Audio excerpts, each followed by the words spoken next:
Cheers, guys. Epix911, welcome to the Elitist Geek VR news for Thursday, November 24th, 2016. Let's jump right into VR, guys. Start with the usual bit of preamble. You know what? Let's do another cheers for any American viewers, whether you're south of the 49th, north of it in Alaska, the islands of Hawaii, and, other territories. Happy Thanksgiving to you guys. Hopefully you're with your loved ones, family, friends, having an awesome turkey dinner, vegan, vegetarian, whatever the hell your thing is. And hell, even if you're solo and it's chicken by yourself and a bucket of Ben & Jerry's after, it's all good. Cheers, and have a awesome Thanksgiving. All right, let's start with Eon Torq. Now, Eon Torq is an amusement experience -- ride / game. It debuted at the International Association of Amusement the International Association of Amusement Parks and Attractions trade show in Orlando, Florida. And what it is essentially is a cooperative multiplayer with up to 4 full-size all-terrain vehicles that you sit in and cooperatively multiplay. So you put on virtual reality HMDs. There's feedback in the ATV. There's no forward or backward or side, mobility on it, but it does rumble and does slight turns like hydraulic movements, right? Pitching, tossing, etc. And it looks like a hell of a lot of fun. That's the type of ride or experience I think would be perfect for theater lobbies, right? Now, also going on, Steam's autumn sale. It officially kicks off 250 VR games discounted. Yes, there is a metric crap ton of cruft in there, but there's also some really good titles. Now, I've just eyeballed and picked some for you guys. Games that I have that I would definitely recommend via this sale. So let's look at Project Cars, for example, 60% off. I'm not going to bother with the price. They're all Canadian for my version of Steam, but it's 60% off Vive, Rift, and OS VR platform. That's Project Cars. Raw Data, which may slide down in my personal rankings a little bit because I've been just loving Doom 3 so much. But with that said, 20% off for Raw Data, Vive specific, and I'm talking about the native game. Yes, there's workarounds for things, and whether they're tested or not to work, I'm not sure. I'm just talking about the native platform here. So Raw Data, Vive, 20% off. Brookhaven Experiment, 40% off Vive. Dirt Rally, 50% off. That's a really good cockpit VR game. If you're done with Project Cars, DCS, and you're looking for something else cockpit-based, and you like racing at all, especially Rally, Dirt Rally, really good, 50% off, Rift platform.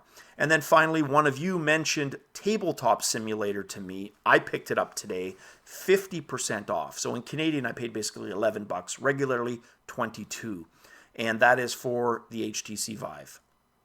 All right, so let's jump into the news and talk about a VR-ready PC and Oculus Rift bundle on Amazon, retailing for $999 US. So basically $1,000 plus $100 of store credit and Eve Valkyrie. So that's like an additional $150 US thrown in on top. It's about a $300 mark roughly that you save with this bundle. Of course, you can get the PC plus a Vive if that's the way you want to go, but you're not going to benefit as much discount-wise. So I'm going to include that link. Check that out. That's an Amazon special. Now, apparently it's while supplies last, and there's about 7 hours left when I started. Takes me a while for the news. Hopefully by the time you see this, there's still a couple of hours left. So definitely check that out if that's of interest to you. Next up, just a summary of all 7 free pieces of content that you're going to get with your Oculus Touch order. Okay. First Contact, I'm just going to list the titles. Most of you know what these are, but First Contact, which is the tutorial, Dead and Buried, Medium, Oculus Quill Beta, Robo Recall, The Unspoken, and VR Sports Challenge. Next up, interesting article, this one from CNBC, and it basically says, look, VR is pushing gaming into another golden age, according to Xbox co-founder Otto Burks, and he's actually one of the co-founders. There were several, and I like what he had to say, and I'll just read that here real quick. One of the aspects of VR that has incredible potential is interaction and communication, interacting with characters that are both artificial and virtual, being able to blur distance and geography. You can be anywhere and literally in any time. We're entering another golden age of interactive content development. I think the interaction needs to be natural. There's a little bit of a disconnect right now when you put on the headset. The implementation is well done. You are transporting them to the space, but you put your hands out in front of you and they are not there. I think we've crossed the first big threshold, which is the visual and auditory aspects of VR, but the interaction piece still requires a bunch of work. And I think that's well said by Otto Burks. Agree completely. I think most of us will agree that, look, 1080p was, the commercial start that made the most sense. Yes, there's screen dooring. Yes, some people are really sensitive to the screen dooring. But holy Hannah, it would have been a lot worse at 720p and, God forbid, 480p or lower, which is the reason, well, one of the many reasons, including latency, that the original early 90s, VR units didn't work. So I think 1080 is good.